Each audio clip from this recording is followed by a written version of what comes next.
I'm Amy, sex educator, sex and relationship coach, and co-owner of PurePleasureShop.com. I'm April, VP of the cutting-edge sex toy company Hot Octopus, and I dedicate my life to the business of sex. We are on a mission to teach you how to have hot sex, deep intimacy, and how to make your own rules for who you are as a sexual being. Welcome to the Shameless Sex Revolution. Don't forget to head on over to our website at shamelesssex.com for more. And for 15% off of some of our favorite sex toys, use coupon code SHAMELESSPP in all caps at purepleasureshop.com. You are listening to a pleasure podcast. For more from our sex podcast collective, visit pleasurepodcasts.com. And welcome to the weird new format of Shameless Sex Podcast because April's not here. She's in her house. Hello, everybody. Yeah, we're actually quarantining and practicing social distancing, as I hope all of you out there are as well. We had a hard conversation this morning about this. We're both pretty stressed out and anxious about everything that's going on. We live in California, so maybe it's not as rough for some of you who do not live in California. And we usually, meet up to do all of our intros and all of our podcasts. And we have decided to abide by the social distancing and the shelter in place recommendations / orders that as responsible citizens, we decided that we really need to do our best to not contribute to the spread of this thing. So April and I are both now just hanging out and drinking wine, drinking tequila with each other virtually. We just actually had a little sip of tequila together. I know. I'm about to do another one. It's hard too because it's springtime and everybody wants to go outside and congregate. And I know that in some parts of the country, they don't get a lot of warm weather all year round. And we're fortunate enough to have many months of warmth. So we can look outside and know that we'll get more warm days. But I know if you're in New York or which is also being widely affected by this, or Chicago, it's springtime and the weather's getting warmer. So I know you want to go outside and play. Just remember 6 feet right now, y'all, 6 feet. Yeah. Yeah.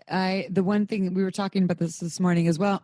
So there's this it's called the harm reduction approach that we use in the human sexuality realm, specifically towards STDs, STIs. And it states that instead of saying there's safe and unsafe, that you actually are looking at things along the spectrum, or maybe more on a continuum, actually, that there's all these middle ground options there.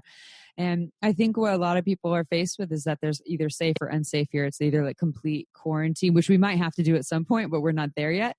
Right now, it's kind of like people have more power in their hands to make decisions for themselves. And some people I know are doing complete quarantine. I know some people haven't seen anyone for over a week now in California and that live here in Santa Cruz. And I have some friends that are in Texas that are like, we normally don't see anyone, so there's no difference here. Yeah, what's new? Nothing has changed. What's new? Yeah, but more along the lines of like every person that we see just increases the risk for everyone, not just myself, not just for the other person, but also globally. And so as little people as we can see, we can decrease the risk. And there's some people that we need to see. 6 feet is 1.5 meters in case you aren't on the imperial system. Oh, yeah. It is 1.5 meters. Yep. And So shameless sex is not stopping, but April and I might not be able to see each other in person for a while, which is really sad. I miss you already, Chip, but it's nice that I can see you this way. Hopefully the internet stays with us through all this craziness. I know if the internet goes, then I guess we'd have phone conversations. We'd have to figure out how that would look. Oh my God. A landline? We got to get a landline? No, I'm assuming the cell phone towers will still be active, just not the internet. I guess. If someone shot down a satellite or something, maybe that would be a problem. Oh, Jesus. Oh, my God. It's all falling apart. I'm just going to send you an SOS and then start, shooting like bows and arrows in the sky with smoke. I feel like if the internet went down, I'd be like, look, let's do a map. We'll be in masks 6 feet apart from each other, wherever we are outside. And we could just record that way because our cords are long enough. Maybe we could get some like headphone masks, like full masks also we can speak into and it records things for us. Next innovation. So it's funny. I like how the grocery stores are putting little dots on the floor so you know how far 6 feet away is from another person. They are? I haven't even seen that. Yeah, the local grocery store near my house, they have little dots that says "Stay in your dot," and that way you're abiding by the 6 feet social distancing rule. Oh, all right. I haven't seen that yet, but yeah, that's helpful because some of them you're like still 1 foot away from someone and it looks a little questionable. I know. I hope this doesn't create a huge divide though with people thinking that they have, I don't know. I have allergies right now. I take my temperature twice a day. So I do sneeze because it's springtime. The acacia is going off in Santa Cruz and I always get allergies this time of year and itchy throat. So I am like doing like a little throat clearing and sneezing. And everyone's like, people, I'm afraid I'm going to get stoned if I go outside when I have to go to the grocery store or when I have to go get supplies somewhere, which I'm trying to order online, but everything's so slow right now.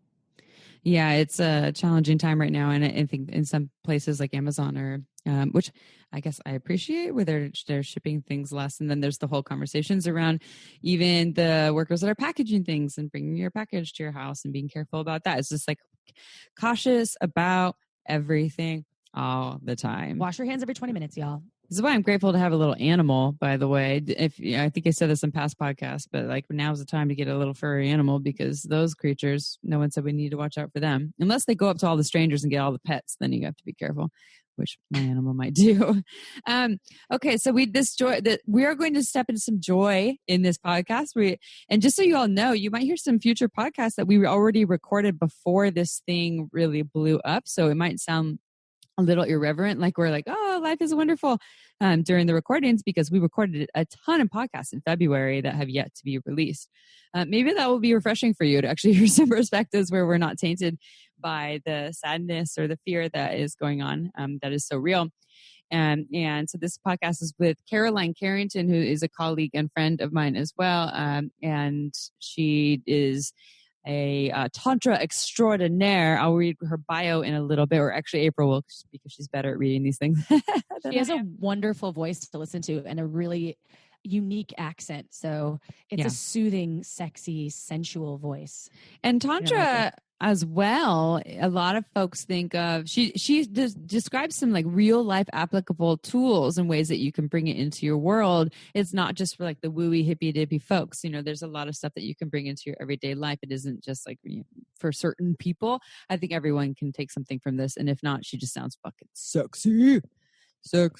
But first, I'm going to read some feedback. We got some feedback, an email from someone. His name starts with a V.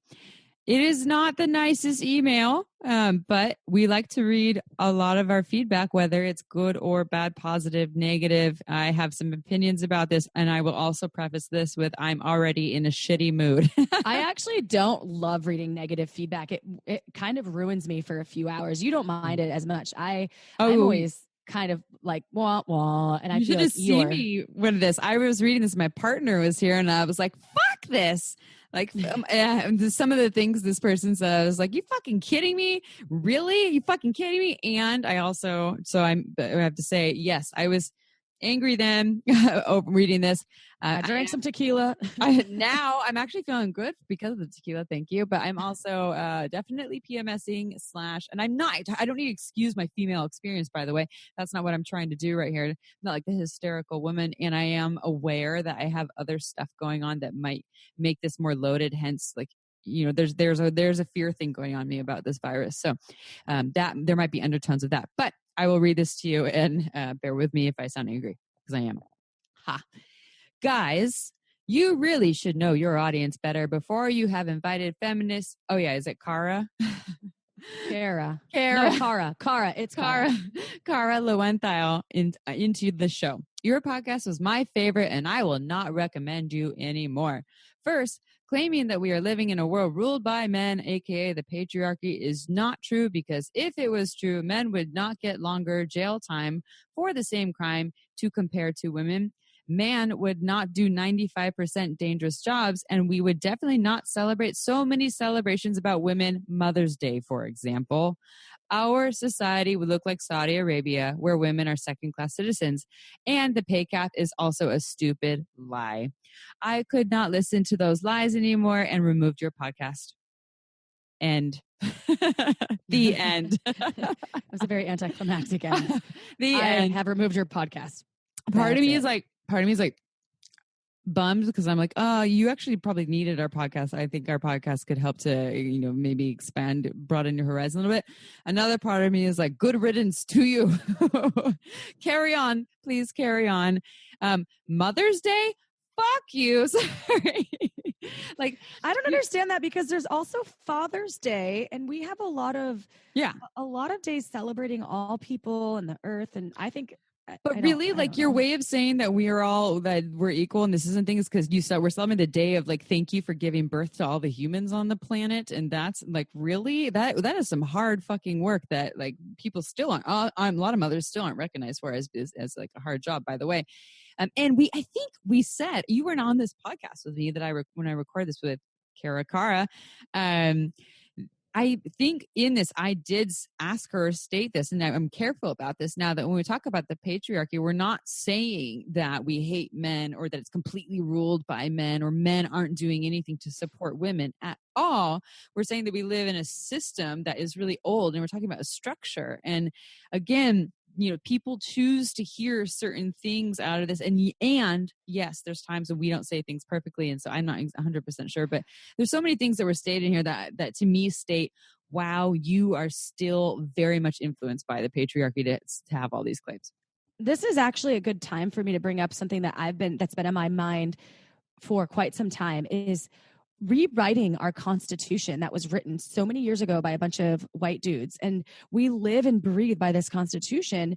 And it's so outdated for the amount of people, the amount of equality now that is more abundant in existence in the US especially. And I think on some level now, who's going to rewrite the Constitution? I don't know, but perhaps a specific group of people that is taken from the demographics of what actually exists in the US, at least today. An accurate representation. An accurate representation of people of all different. They came from all different backgrounds, and maybe they genders and they have different monetary income, and perhaps they are not just rich white men that are holding public office or were about to. God, I would love to get to that day. And we the people in coming from a modern day approach. Maybe we'll get there at some point. But yeah, to this listener who's not listening anymore, we wanted to share this. And usually we're like, oh yeah, I see your perspective. And I'm having a hard time with that one. I mean, that one and Rumple Foreskin are pretty much my two least favorite feedback we've received. But the name Rumple Foreskin was pretty epic. Yeah, so. They win with that one, but that was about it. Anyway, let's get on to a happier matter. Yeah! Which is our sex question, which is sort of light and fluffy and good. So this is, thank you, listener, an anonymous listener. What couples sex toys do you recommend for husband and wife to use? Trying to expand the others. My wife loves to use clitoral stimulating toys, but how would I try and introduce something like a G-spot vibrator to her? Ooh, I like where your head's at. Yeah, especially during these times right now. Get more pleasure, more orgasms, please. You know what you could do is, I would suggest like the Miss B. It looks like Miss Bi, but they say Miss B by Fun Factory, which is purepleasureshop.com has that toy and a bunch of other amazing toys. But that has a G-spot stimulator along with a clitoral stimulator. Oh yeah, it's dual, and it's dual. It's Miss MISS, a separate word BI. That's a great one, and it's by Fun Factory. They make some of our favorite sex toys. I love that one. It's my mom's favorite vibrator. Hey, Mom. See, there you go. And because it's an awesome vibrator. I had a threesome with that back in the day. You did? Yeah. Did someone use it on you? Or did you use it on someone? Someone used it on me. I had given it to them. It was a couple. The couple used it on you? You know who you're talking about. Yeah, this was when I was freshly single. You were wild. I love it. So everyone order the Miss B and think of April in a threesome. She can be your unicorn in your fantasy. It's a really awesome toy. That's great for the G-spot and the dual stimulation. And then other couples toys. I mean, like April's talking about the G-spot toy. Other couples toys. We love the We Vibe. We talk about the We Vibe all the time on our podcast, or often, not all the time. That's an overstatement. But is a kind of a C-curve toy and has a part that goes in and clips on the G-spot, another part that clips out on the clitoris, and it could be a hands-free device that vibrates for both parties during sex. So we're a huge fan of that one as well. And how to introduce G-spot vibrator. I'm not sure if you're saying like how to have the conversation or what's the best first time G-spot vibrator. G-spot vibrators have a curve. They're curved up because the G-spot G area is up under the pubic bone. It's only about half a finger's length in up towards the belly button. And so you want your G-spot toy to have a curve. If you go to a site like Pure Pleasure, I believe it's pretty easy to navigate to figure out exactly what those toys are. And there's so many of them. You have a category on there? I'm trying to remember as I say that. I think because we just rebuilt the website a while ago. I do know that you all get 15% off with coupon code ShamelessSex. And when I go to sex toys, and we have, there's G-spot vibrators. Perfect. There you go. Perfect. So go to G-spot vibrators and you can find, I spent so much time helping with this website, so I should know that, but no, I really I love looking at hot octopus toys just on that landing page. Homepage, girl. We don't make a G-spot product yet, but we are working on a really amazing one. And I'm trying to think of another G-spot toy that I know is really effective. They don't make the Delight anymore at Fun Factory. No, I mean, we used to so the thing about the G-spot, what's interesting is like the G-spot doesn't even really get off to the vibrations. You feel the vibrations more in the first inch of the vaginal opening around the labia, the clitoris, etc. So when you're sitting with the G-spot with the vibrator, it's more so like the come hither motion, the pressure that you're using with it, and then the vibrations will feel nice on the vaginal opening. So ultimately you could get kind of any G-spot vibrator based on the shape that you like. And then if someone likes stronger stuff, then you get like a stronger vibration, or if they like lighter stuff. We always like the Lalo GG for a lighter one, but I don't know. I'm a Fun Factory girl. You have some reasonable prices on here too. I'm just looking at it while we're here because we're shopping because we're on the internet now. I know we're on the internet. So now, fucking weird. Oh, the April goes off on electro Facebook. All of a sudden she's gone. She's having a Facebook. I know. Amy's like, Chip, hello. We're talking here. We're recording. Sorry about that. Come on back. Yes, but hopefully that helps with a couple of different toys to try, and then anything small. I mean, couples toys that are great. Anything small like the Digit. I think the Hot Octopus Digit is a good couples toy. It's a finger vibrator that's really great for any. Oh, that's a great recommendation. It's so discreet and it fits even if you have thicker fingers or girthier fingers, it clips on, so it doesn't even slide on like a ring. It can. But if you have bigger fingers, it can just clip on.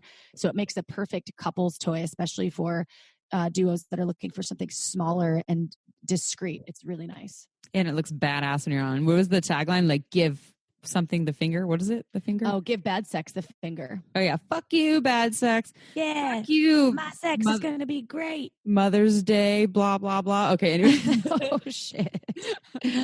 I'm in a mood. Sometimes. Yeah, you are. It's like, see, this is another conversation I was having about our podcast that I just want to comment on. We are not really a mainstream podcast because we think outside the box, and our whole platform is to inspire people to think outside the box.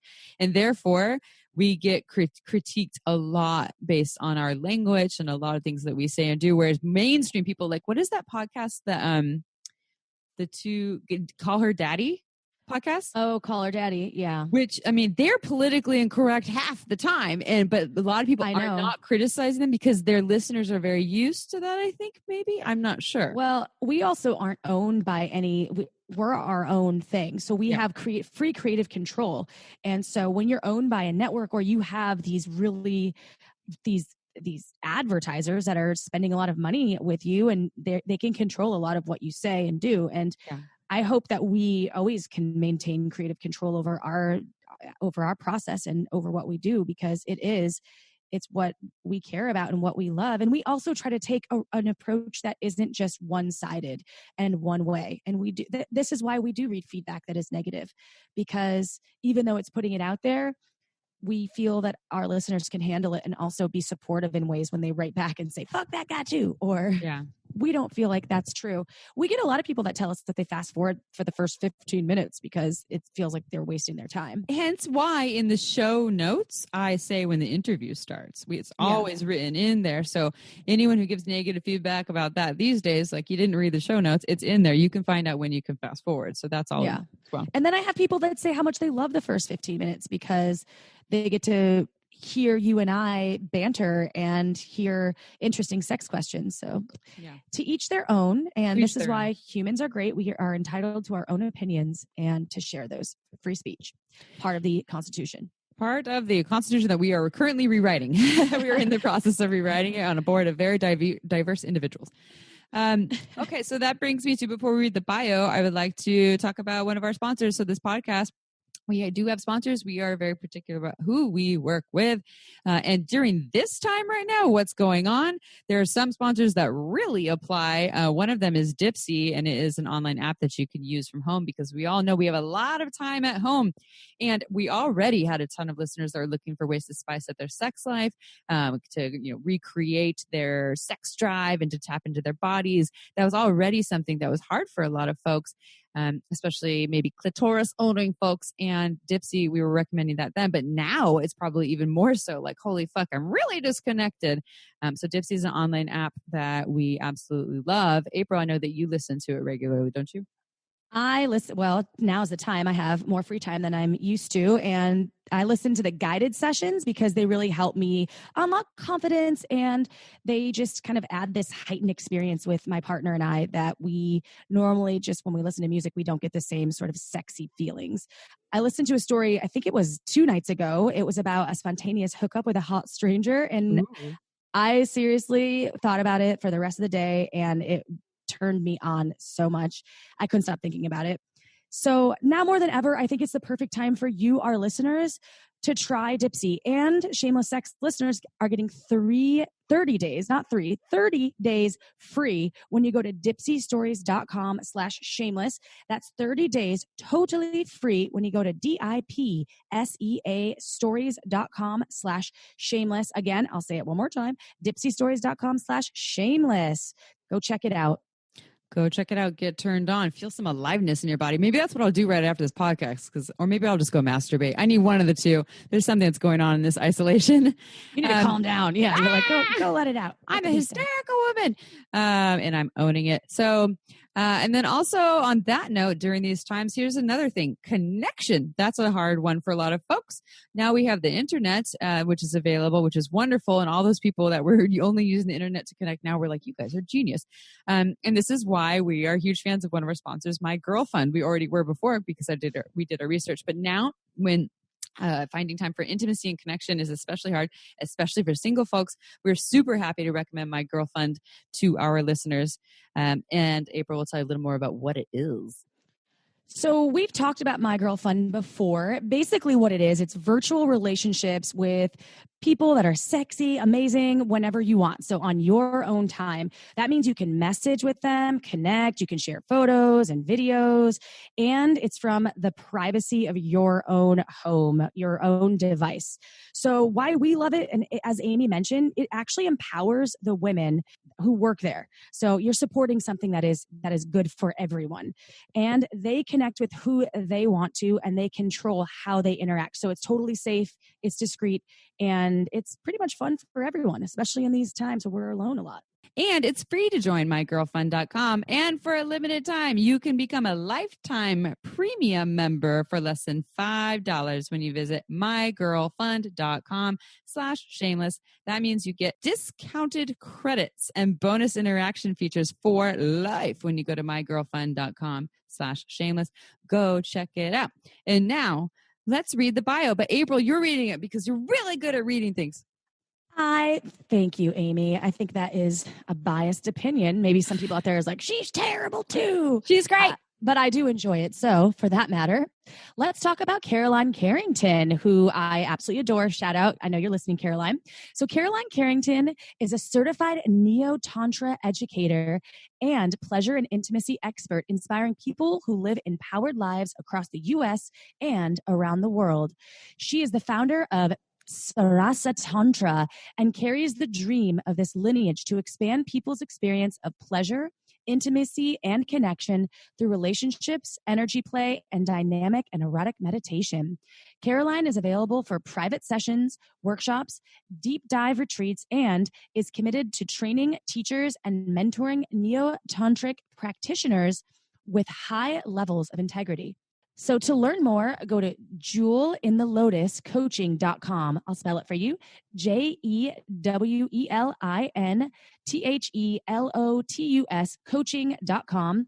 And you can also go to sarasatantra.com. That's SARASATANTRA.com. And now let's get to the show. All right, everyone, episode time. This one is extra special, as is every episode we do, but this one is in person. We love in persons. We're having our in-person threesome with April and Caroline Carrington. And I also know Caroline from the Tantra world. We actually, you've taught at Pure Pleasure, which we recently sold the retail store, but you used to teach there at the store. And then you and I also were in Barbara Carrellas' Urban Tantra Training, which was awesome.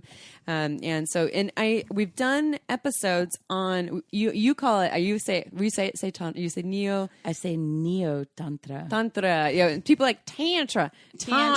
Well, yeah. You have one of the best, I think, voices for recording ever. You have a beautiful, really nice to listen to. Yeah, you have a podcast voice. Your voice makes love to the radio waves. But it's good. It'll be good to have a new perspective. And when I think of Tantra, I think of you, because you're like someone that I've just seen is so, you live it. And then you also teach it and you work with people one-on-one and et cetera. So I'm so happy that you're here, and would love to just open with, if you can tell our listeners, I always love hearing the story of how you got to be where you are today, and maybe tell them where your accent's from, and how did you get to conglomeration of all of the things. I love it. Well, let's break them in easy and start with the accent. Yeah. I do have my super sexy voice on today after a great date last night and some screaming orgasms. So an extra special treat for the listeners. That's a good way to lose your voice a little bit. Yeah. It is. That's why we're drinking tea. Yeah. Not wine. Yes, beautiful rose tea this morning to lubricate the voice. Ooh. So most people ask about the accent, and I'm sure your listeners will be curious. I grew up in Cape Town in South Africa, and I was there till after college, and then went to London for 5 years, which was an amazing place to discover who I was, and worked in the corporate world. I worked at Merrill Lynch on the largest trading floor in Europe. Oh, wow. I didn't know that part. Can't imagine. Yeah. Were you like, give me 5 stocks of that, please? Well, I got a little disillusioned. That's like uber corporate. So I went traveling for 3 years and lived in Australia and New Zealand. And I've been in the Bay Area in Oakland for the last 15 years. My accent is quite an amalgamation. Mm-hmm. I've tried not to get an American accent, but I've learned I have to roll my R's here. Mm-hmm. I say water instead of water. People look at me like I I'm like weird. water. It sounds so much nicer. Are they like Walter? Water. Yeah. But water, water. Sounds nice. Yeah. Tantra.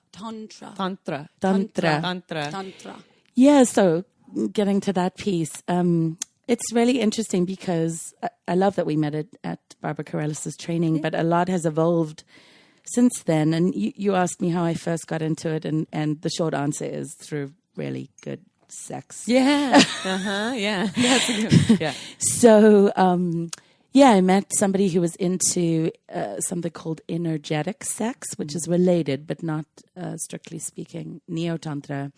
And I was already pretty sex positive. I was into kink and was already polyamorous. And anyway, so very sex positive, but it took everything I knew about sex and turned it on its head. And I was like, I have to learn more. Mm-hmm. So a month after meeting that person, I met somebody that I was in a relationship with who was newly trained as a Neo-Tantra teacher, and he wanted to practice a lot on me. Lucky you. Yeah, I will be this practitioner. Well, obviously you enabled the practitioner to practice. Right. And you were like, okay, but you didn't know what you were getting into, or did you? Well, at the time, he would make me, every Tuesday night we had to sit down and do breath work. I'm like, just tell me when we're having sex or when I need to breathe or whatever. And I was always nervous about making too much noise because Neo Tantra is about breath, sound, and movement. And a lot of people are used to being quite quiet. You're worried about the neighbors or the kids, right? And he said to me, inspire the neighbors. And I love that. Oh, that's good. I like that a lot. Well, it can be really fun. Yeah. to be Well, what an listening to invitation something else. to receive, especially if you're so used to being quiet, to like, unleash that. Like, let the world hear. Well, the thing is, if you have children though in the house, probably. I mean, you could inspire them in certain ways. Well, you don't want to traumatize the right, children. but we don't want to traumatize them. But you get to have a getaway somewhere in the woods where you're allowed to like unleash. At any rate, not everyone. That's not available to everyone. But do continue. But I have a little tip for your listeners. I really don't like it if somebody puts a pillow over my face to try and dull the sound. I feel like I'm being silenced. But if you take one of those eye pillows, that's really small, so it just covers the mouth. It just muffles it a little bit. Exactly. That's So then you can still, or You know what it reminds me of? You know, when you're using the magic wand and it's so loud, but all you just do is put a comforter over and like, well, that changed everything. Exactly. It's true. Although sometimes that blocks some of the sensation of the vibration. Yeah. So I just go for it. Yeah, I don't care. Yeah. The neighbors think that I have a very loud blow dryer on all the time. Your neighbors are your man's family. Well, I live above a coffee shop though, and sometimes I feel like they can hear it vibrating the floor. Because I sit on the floor a lot. Anyway, enough about me. Yeah. No, it's back great. to you, please, Caroline. I'm really enjoying our threesome. What a great way to start the morning. we know how to have fun. We do. It is. So, it's part of why I actually teach Neo-Tantra with a very juicy edge, because that's how I got into it, was through having really amazing sex. And in the West, which is mostly where Neo-Tantra is practiced, there is this focus on sacred sexuality.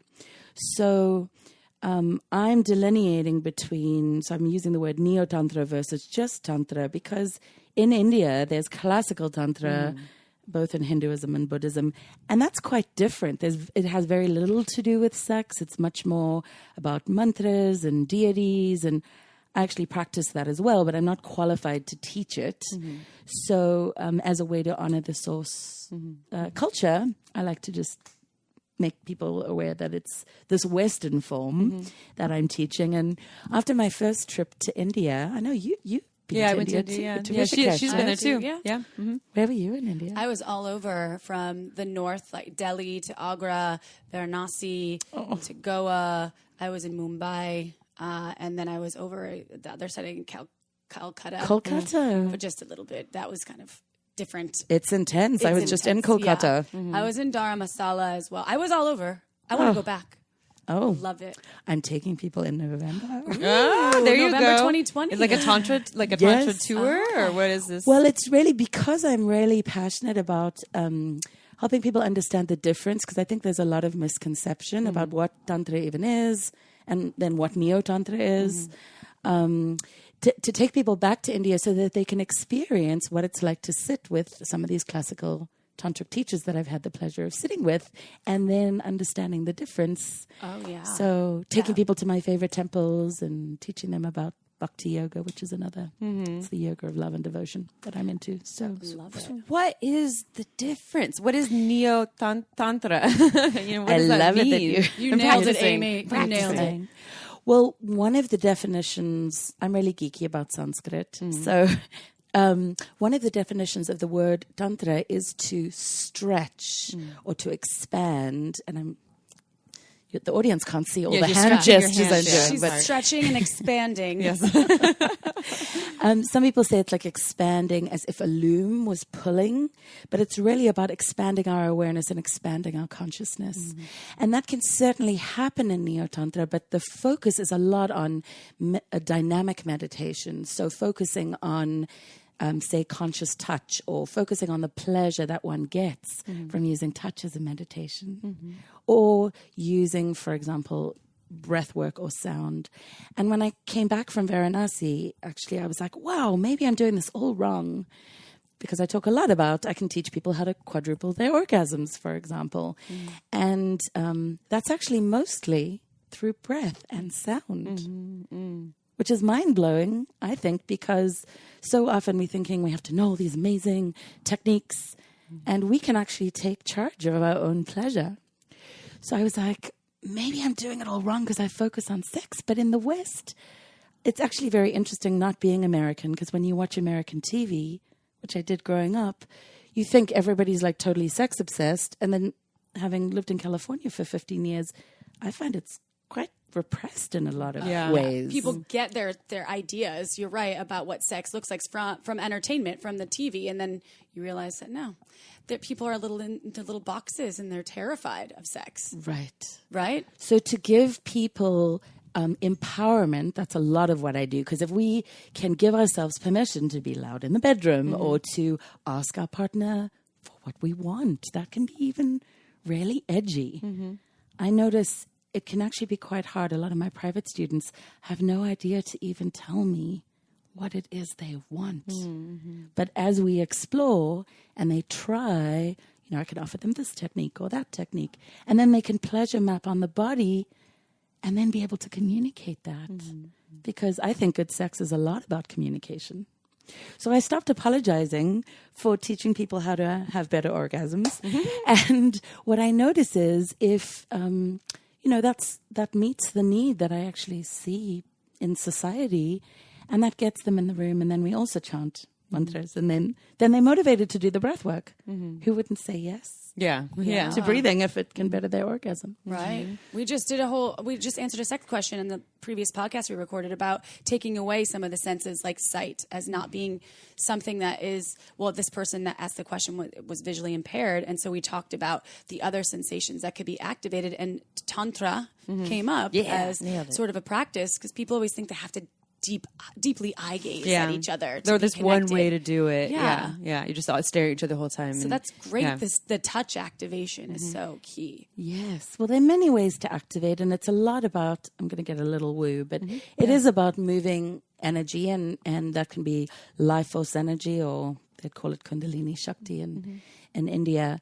But it's really connecting to that primal part of self and learning to harness that energy.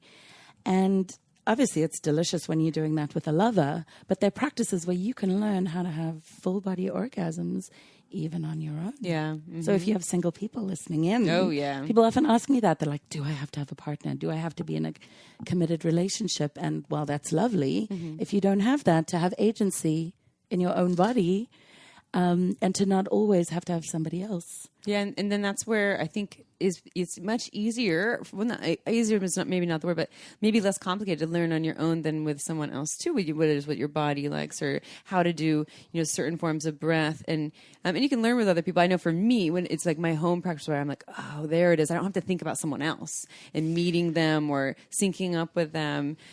So whether someone is single or partnered, it could be helpful to have their own practice, probably. Right, because as we understand our own bodies, then we're able to communicate with somebody else. For someone that is new, they're listening and they have never, ever practiced any sort of Tantra with their partner or by themselves, because a lot of people think of this woo-y thing, as you mentioned, right? They're like, it's too chakra-based for me. I don't know anything about that. I'm from Wisconsin, and I'm scared of chakras. I don't even know where that is. Do you have any suggestions for those folks that want to maybe just do one piece to attempt this tantric way of life almost? Yes.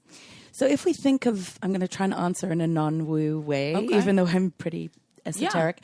But a lot of people want practical tools. So even just breathing more deeply and giving ourselves permission to sound.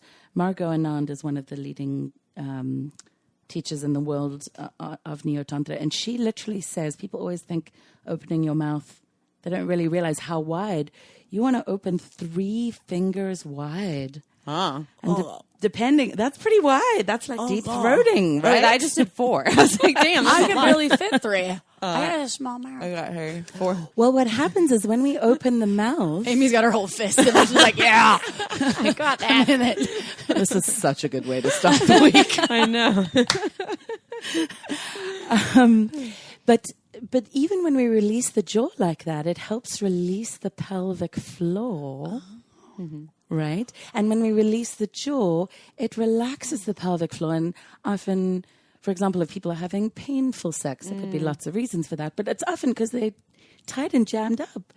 So just by exhaling with some sound and opening the mouth. If you want to be extra daring, you could even stick your tongue out. It's like that lion's breath in yoga where they're like, is that what that one is? Lion's breath? Lion's breath. Yes, lion's breath. Yeah. I never do it. Yeah. That's good. Yeah. But that I've never helps been that told helps to to do it. relax. Because that's because the vagus nerve system, right? Exactly. Yeah. So it activates the vagus nerve, which is one of the biggest nerves in the body. And then I'm talking trauma language, but it down regulates or calms and relaxes the body.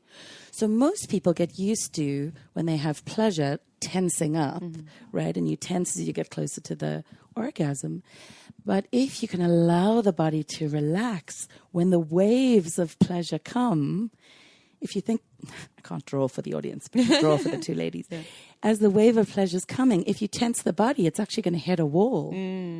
But if you relax the body and breathe in sound, then that wave keeps going and you actually amplify your pleasure. Is it also what, 'cause a lot of times, at least in my experience personally, when you're reaching that orgasmic state, especially with a penis owning partner, you tend to like want to go faster, faster, faster. So I'm assuming it would be maybe great to not only sort of relax, but also maybe slow down at that time and really feel in. Is that something that you suggest as well? Yes. Okay. So Because I'm always like, yeah, faster, harder. I told you before we started recording, I'm like, I'm fast and hard, but maybe it would be good for me to slow it down. Go slower than slow and slower than that. Damn it. But then I'm like, come on. But I like the tapping in, the embodiment. It does kind of, you feel more deeply into like the movement and with your partner. yes. Well, nothing wrong with hard and fast. That's really good sometimes. But I mean, I think the best sex is actually a whole range of different things. And especially if you've been with a partner for a long time, it's really nice to be able to pace things and breathe together and take, when I'm teaching as a Taoist and Neo-Tantric technique about ejaculation control, where you can actually learn as a person with a penis to have as many orgasms as you like. But if you ejaculate, you know, unless you're 18 to 21, in general, there's a refractory period. And for some people, that could be till the next day. Hours, yeah. Right? And then it's all over, and that can leave partners quite dissatisfied. Okay, time for a quick break. This podcast is made possible by OMGYes.com. OMGYes is a research-based online program that teaches you all about how to pleasure the pussy. OMGYes studied thousands of vulva owners to find out how they orgasm and then made tasteful and inspiring short videos to show you techniques on how to pleasure yourself or another vulva. I've been recommending OMGYes to my clients for years and it's changed their lives. So for all you vulva owners or vulva lovers out there who may already be having good orgasms and you want to take it to the next level, or perhaps you want to explore more variety in your playtime, OMGYes will have something just for you. With 2 seasons, one all about internal and the other all about external techniques, it's better than any book or DVD money can buy. To learn more, visit omgyes.com/shameless. Our listeners get $5 off. Check it out. This podcast was also made possible by Uberlube. It's a luxurious silicone lubricant great for all kinds of sex. It's less likely to throw off the pH than most other lubes, and there are hundreds of doctors who recommend Uberlube to their patients, whether they want to make their hot sex even hotter or for folks who are experiencing dryness. You never knew lube could be this good. So whether you're an avid lube lover or you've never used lube before, Uberlube is right for you. It has no flavor, no scent, and feels absolutely amazing on the body. Uberlube has endless uses. I use it to tame my hair frizzies, to prevent chafing, and I even put some in my mouth right before an oral sex session, and it totally ups my blowjob game. Oh, and the bottle, it's gorgeous. It's totally discreet and looks more like a beautiful cosmetic product, so you can even leave it on your nightstand shamelessly. To learn why we think it's the best lube on the planet, check out uberlube.com. Use code SHAMELESSSEX and you get 10% off and free shipping. That's uberlube.com. Go check it out. And now back to the show. Learning to be in sync with your partner and take the arousal up and then take it down and up and down. So you're modulating. That allows for longer pleasure for, I was about to say both people. It depends if it's just 2 or more in the room. Exactly. Right. And then you can actually play for longer. So biology, biology says, get it up, get it in, One and done. get it out, Yeah. and then you're done. But we can, unless you're trying to make a baby, you can. We're not just having sex for procreation anymore. Yeah. We get to have sex for pleasure. And I know when I'm with my lovers, I don't want to put my makeup on for 5 minutes. Yeah. I mean, Yeah. I want to play for like 5 hours. Yeah. Yeah. And then lose your voice. Yeah. And then, Yeah. yes, and then come with an extra sultry voice. I like it. But it can also, especially with couples, it can be much more satisfying as well if you can have agency, especially for the penis owner, around when you're going to ejaculate, because it can be very, very frustrating. If your partner rolls over and goes to sleep, which is normal biology. So this the techniques that we teach are really about allowing you to harness that energy so you can have more choice around it, which includes harder, faster, deeper, longer with great stamina, or slowing down. And the number one thing when I teach classes on awakening the G-spot and female ejaculation, the number one thing that most people with pussies, will use lovely inclusive queer language here, is that they just want their partner to slow down. Yeah, I hear that so often. And they're afraid to ask, or they have asked. That's why we say go slower than so and slower than that, because people request going slower, and people's idea of what slow is still not very slow. And so they're like, I have maybe, to ask my partner this all the time. I'm like, hey, slow, and then like down. slower than that. Yeah, Right. right. Like 5 You could do it notches. in a nice way. I do Yeah, it in a nice way. totally. I'm like, oh, let's go a little bit slower. Yeah. Because it's just like the natural flow of things. You just want to go like fast and hard, which But I like, dig. for but pussy owners, I think a lot, and I think for a lot of folks, even for penis owners who haven't experienced that slowness, oftentimes when they do, they're like, whoa, I feel more. There's more sensation there that wasn't there, because when you're moving fast and hard serves a time and place, but when you're moving that fast, you were missing some of the sensation. It's impossible to feel all of it when you're moving that fast.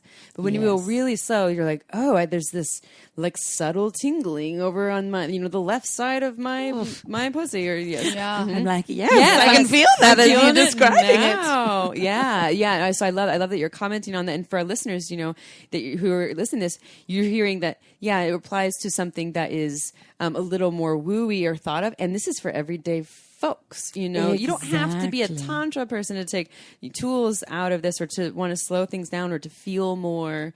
That's not necessarily. I mean, if that's not your jam, this isn't even for cisgendered folks. This is for All anybody. folks. Yeah, Yeah. anybody Right. out there listening. This is about presence, more orgasms, more pleasure, more connection. Yes, and deeper intimacy. So when I'm teaching, often in the beginning, I invite people, we take the genitals off the table and we learn about, the rest of the canvas of the body. There's so many wonderful erogenous zones.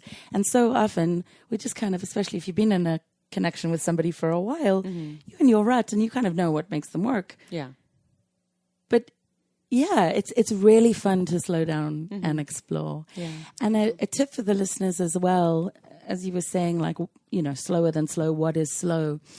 A way to really show the kind of touch, like either the lightness or the firmness. Some people, I like it rough sometimes too, right? Yeah.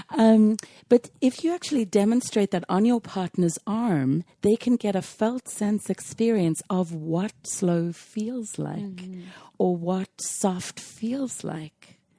Because soft or slow is relative for everybody. So to give them that sensory experience can be a really great thing. I love that. Yeah. I do too. And I think also the way, often I'll have, with heterosexual couples, I'll have women in my private practice complaining about their partners. He doesn't listen to me.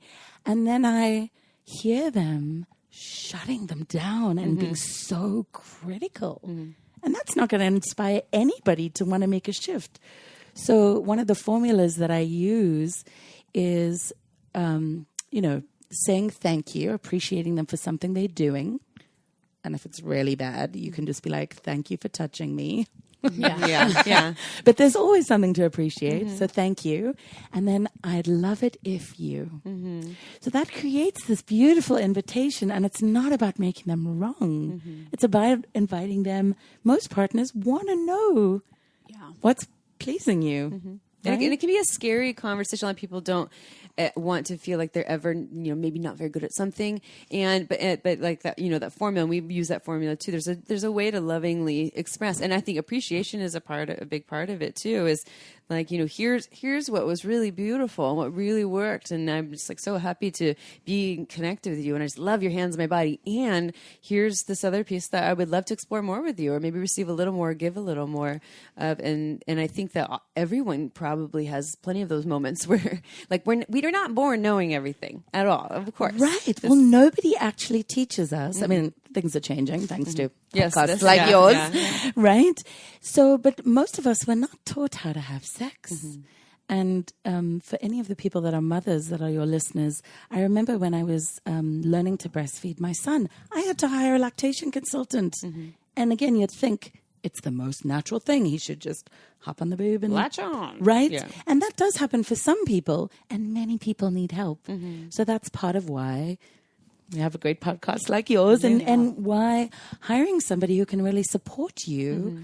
It can actually be easier. I often say to my private students, like, you can blame me. You can say, Caroline said we have to practice this thing. And it can be easier routing it that way versus, then like, honey, we need to do this thing. We're broken. There's something wrong with this. Is like what they would go to. So when you work with people then, so because I think that's a good segue into to talking about how people can find the right person to work with. So you work with people in person, you work with individuals, couples. Do you do online stuff as well?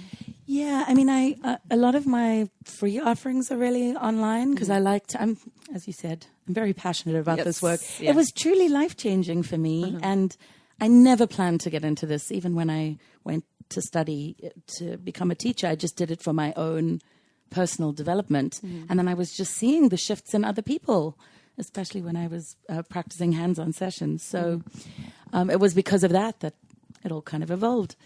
But yeah, so I actually don't do many classes online because while we've been focusing a lot on the sexuality parts, a lot of it is about energy as well. And to really understand the energetics, you've got to, now I'm getting woo again, but you've got to sit in the field and you've got to have a felt sense experience of what that is. And if people are already sensitive to energy, I can do that online with them. But many of the people that come and study with me in the beginning have never done this before. Yeah. So it's just like going to do a Hatha yoga class. You need a teacher who's going to give you adjustments and help you course correct, right? I do product trainings all the time for sex toys, and it's so much more effective in person. And that's not even a practice that's as energy involved. So I can't imagine. I would prefer to meet a teacher in person as well, and to really, then you can tap into all sorts of different levels of where you're trying to go. So in person is always better. I think so. That's part of why I wanted to come in person with you two lovely ladies today. That's why we love in-person podcasts so much too. You feel the energy there. Totally. Makes a really big difference. Yeah. Yes. You get to feel the energy of Amy's new animal. Yeah. Now he's all calm. Look at him. He's like, oh, okay, it feels connected. I can relax now. Skrillex. The dog. Oh my God. We'll explain that story on the podcast another time.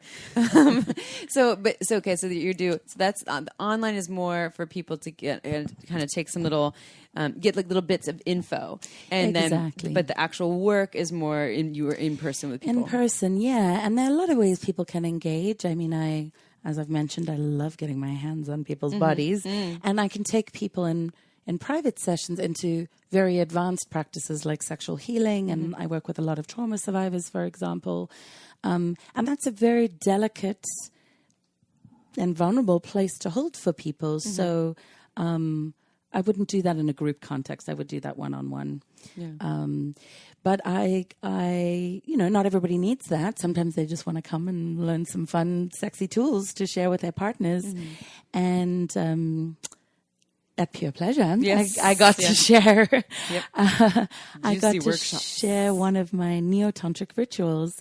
And what I love about those is you don't have to know anything. So you get 5 to 20 minute guided exercises. And I often say to people, if you just take what I taught you tonight and go home and practice that, it will revolutionize your sex life, because I'm teaching these new pathways of intimacy and connection. I actually, a few years ago, changed my whole business model once I started running retreats. Because 3 hours, which is how long the rituals are, is wonderful, but 3 days is even better. Yeah, right. Deep dive. And Thursday I'm driving down to Joshua Tree to lead a retreat. Oh, what which I'm very excited. Yeah, I love Joshua Tree. I mean, that's the thing with like embodied practices is like you got to get in there. You know, I mean, it's not so, listening to podcasts is great. Please don't stop listening to our podcasts. But you know, it is a heady process. It really is. The practices, and I get that. I can listen to something in a podcast and be like, okay, I kind of understand the practice. And you gave some great, very simple tools here that people can incorporate. But you know, to really get something done, we kind of need to live it for a little while. Yes. So one of the definitions for me of Neo Tantra is getting out of our head and into our bodies. And you know, we're in the Bay Area and close to Silicon Valley. And so, you know, in the West, we glorify being in the mind. But that actually can keep us quite disconnected from our bodies. And for example, I work with penis owners who struggle, for example, with premature ejaculation. And you know, there are sex therapists that just do talk therapy about that. And I certainly think that has some value. But the level of success somebody can feel if they have a felt sense experience of being able to slow down in practice, you know, with somebody who really knows how to support them, that's another whole level of embodied healing and knowledge.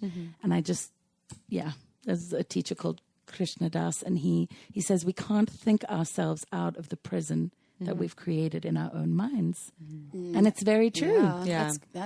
That's good. That's mind-opening language right there. Saying when we it's so hard for us to see ourselves. Like we're so hard. I can speak for myself. I won't speak for the world, but it's hard for me to just see. Oh, here's where I'm in my own way, and I'm going to unstuck myself. You know, by doing these things, and so to work with people that one can serve as mirrors to help me see where I might be in my own way. 2, to also give me some push and encouragement. 3, to help me to feel safe and to. Just to give me that which I don't already have inside of me, or that I do, but I'm like really blocked from or unaware of. So we are such big advocates for working with people, whether it's, you know, therapists or also but in embodied practices like, you know, like Tantra and et cetera. There's so many wonderful, humans out there such as yourself doing this work, and you know, not all are created equal in that sense in terms of the trainings, which brings me to what you're doing, that you're also offering trainings for folks who want to work and enter into the Tantra world to bring that into their practice, right?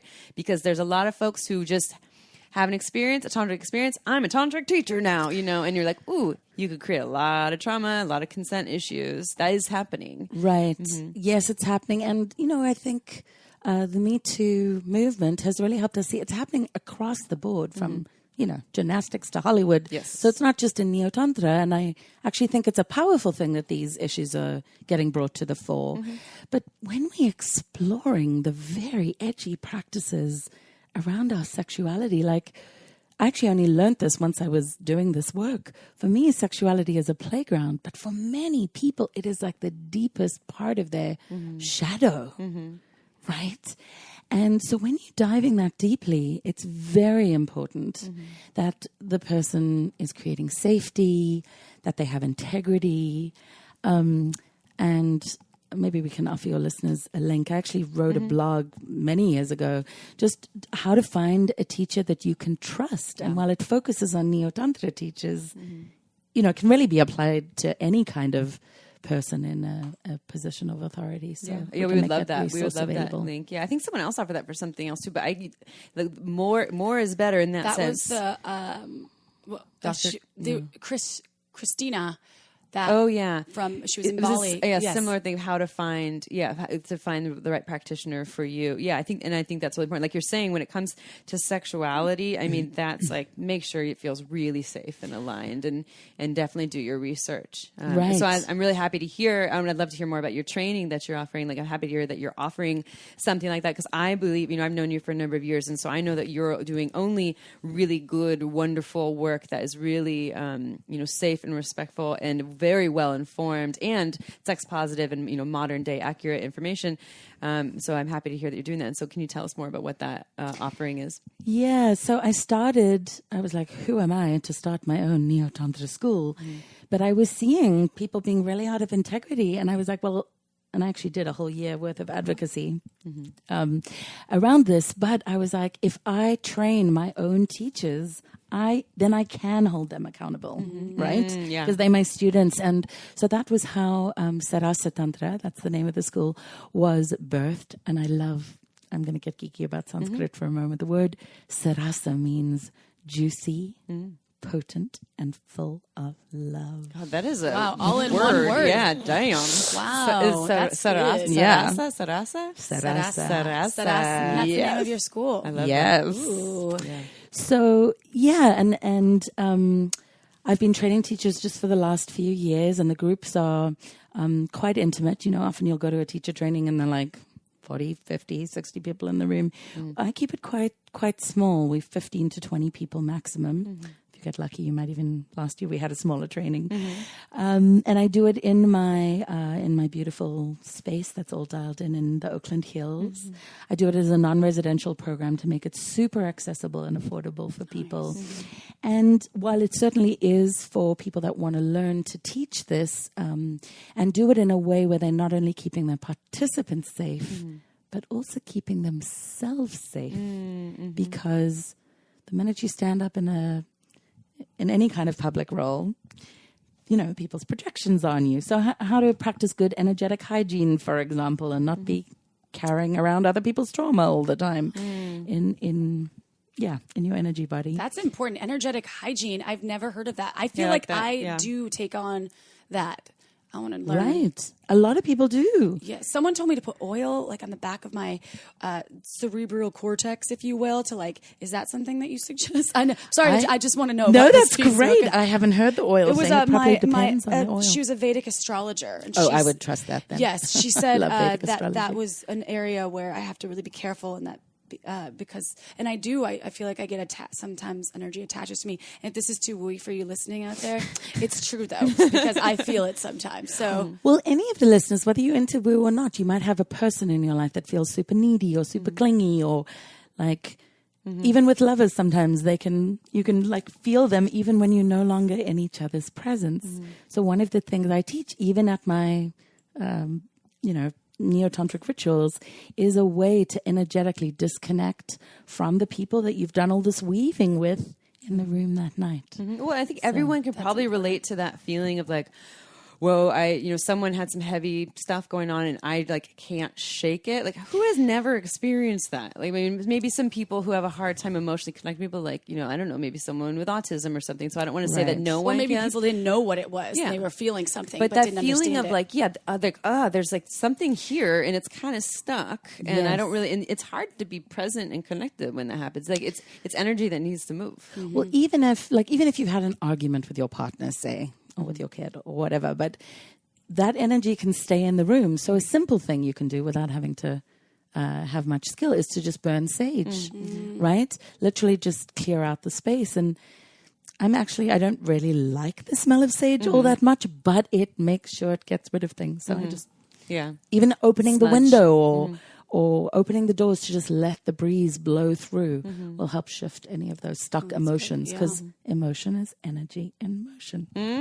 Is it really? No, yeah. I feel it. Yeah. Well, I'm trying to make it relatable because obviously I talk about energy all the time, but we forget. And some of your listeners, I imagine, I'm thinking of the penis owners right now, but will relate to this. If somebody's had a really big orgasm, say, and especially if you've done any G-spot work. In Neo-Tantra, we think of the G-spot as the access point to the second chakra. Chakras are energy centers in the body.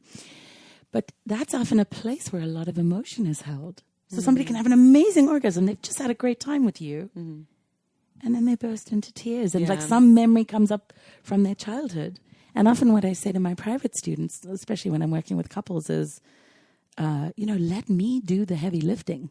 Let me do the processing with your partner so you guys can be having the fun the fun of it all. Yeah, I love that. And so in the training that you're doing... Sorry, Oh, yes, I'm so enjoying our chat. I'm like getting it. distracted. This is the point of all this. We like to go... There's like a little juicy tidbits. But so what can people expect there? Are they... like, is it like just a deep dive into doing all these practices, and are they like touching each other's bodies? And you're teaching consent, obviously. But what can someone expect to actually go and attend one of these trainings?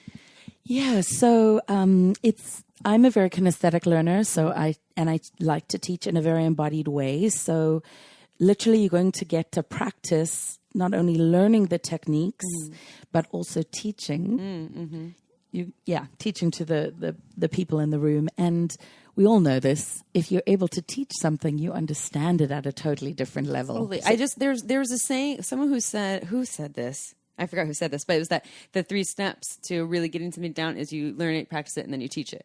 And a lot of people miss the teaching part. They learn, they practice, they kind of get it, but it's that teaching piece that it really locks in and like sticks with you. Well, that's really when you realize where the gaps are in your knowledge, right?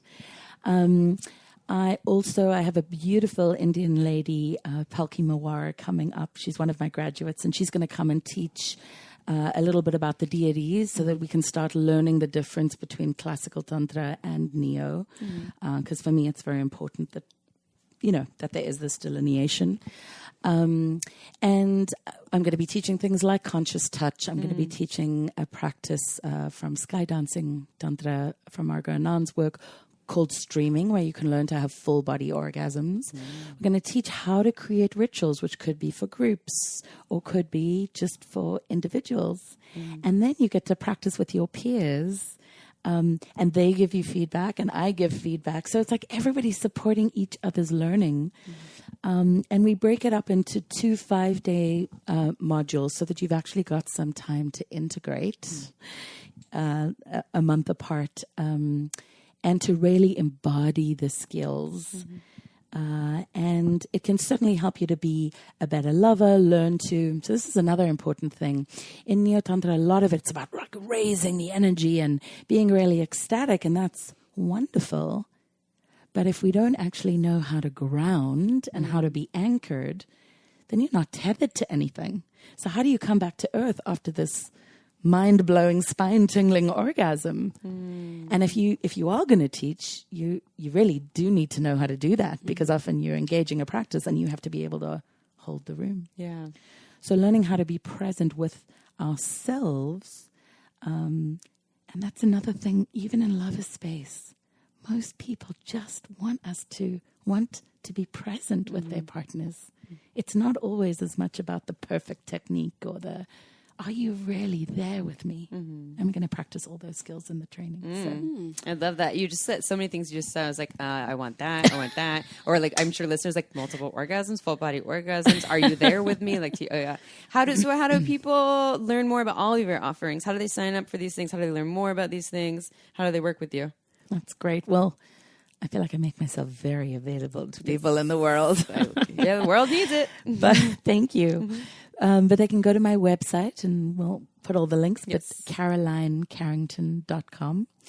And sign up for my mailing list is really the best way to kind of get started. And I send free tips and tools and videos, as well as discounted tickets to my events. Oh, yeah. Oh, nice. So, and feel free to follow me on Facebook. I mean, I think I can say this here. I feel like I'm quite the Facebook whore because I just love. Yeah. You could say that all There'll be day. all kinds of free nuggets on there too. Yeah. Caroline Carrington on Facebook and on your website and And when's your the next newsletter? workshop? Or Well, the very next one is going to be in Joshua Tree. Okay. But I'm not sure when your listeners will get this. And then I'm going to be taking people up to the Avenue of the Giants in Humboldt. Oh, that's so beautiful. I love that. Yes. It's special up there. It's There's really elk special. sometimes. I used to live up there. Did 2 semesters and 2 semesters at Humboldt State, and it was so cool. I mean, like Jurassic Park. You feel like you're really in this old, beautiful area that's untouched. Right. Well, 1,000-year-old redwood trees. And we're going to do, it's kind of the evolution of where my practice is going, because it's going to be, we're going to do more chanting mantra and more than sexy time out in the trees, but really getting to connect with the potency of the land in California. Nature. And that's half sold out already, and it's happening in July. My things sell out pretty quickly. But you're in high fun. demand. Yeah. I've watched you over the years. It's been really wonderful to watch. I mean, just going to the workshops I used to teach at Pure Pleasure, they're always so profound to watch what people would leave there with. And it's really awesome to just see you continuing to expand and now to be teaching people more how to teach and just to, that's so, seems like I'm not surprised that that's a natural step of what you're doing, and you're the perfect person to be doing that. So Thank you so much. I'm glad you're not on the trading floor anymore. Yeah. Yes, I'm very. I mean, we were talking about this just in terms of some hiccups you were having behind the scenes. Yeah. As entrepreneurs, like, we have to know how to run a business too. So I'm very grateful for that time in private equity, Totally. and I'm very grateful to be doing what I absolutely love. Yeah, well, It's thank your you for calling. sharing Yeah. a little bit of your work with our listeners and with us. Really appreciate it. You have beautiful energy. And Now I've got you talking about energy Yes. too. I love it. Yeah. I love energy. I She really does. do. She was the other day. She's like, Amy, today's the day to cleanse your crystals. I just cleansed all my crystals. So I was I like, do. you did? All right. We are in Santa Cruz after Yeah. all. Come on. I do. I usually have my jewelry on, rocking, but I'm going to the gym. You can't wear it. It gets in the way of my weight. Balance. It's all about balance, Yes. right? Well, yeah. I love our listeners. I hope they took as much from this episode as I did. I love learning about these beautiful practices that exist in the world, and they're very ancient and still brought into this new 2020 way of doing it and applying to your life. So, Caroline Carrington, thank you. Thank you. And how do you say thank you in Sanskrit? yeah? I can say it in Hindi. I What's don't that know in in Hindi? Sanskrit. Dhanyavad. Dhanyavad. Dhanyavad. I remember when I was in India, but it's been so long now, over right. 10 years. Dhanyavad. So Dhanyavad.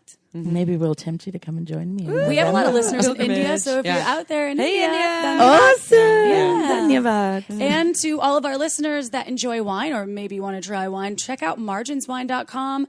She is a local winemaker here in Santa Cruz, making small batch boutique wines. You're going to love it as much as Amy and I do. Go to marginswine.com. 2 releases a year. Sign up for the newsletter. You'll be the first to know. And there are discount coupon codes for those on our website, so check that out. We love you, listeners. We love you so, so much. We will see you next Tuesday. Ciao for now. Don't forget to head on over to our website at shamelesssex.com for more. And for 15% off of some of our favorite sex toys, use coupon code SHAMELESSPP in all caps at purepleasureshop.com.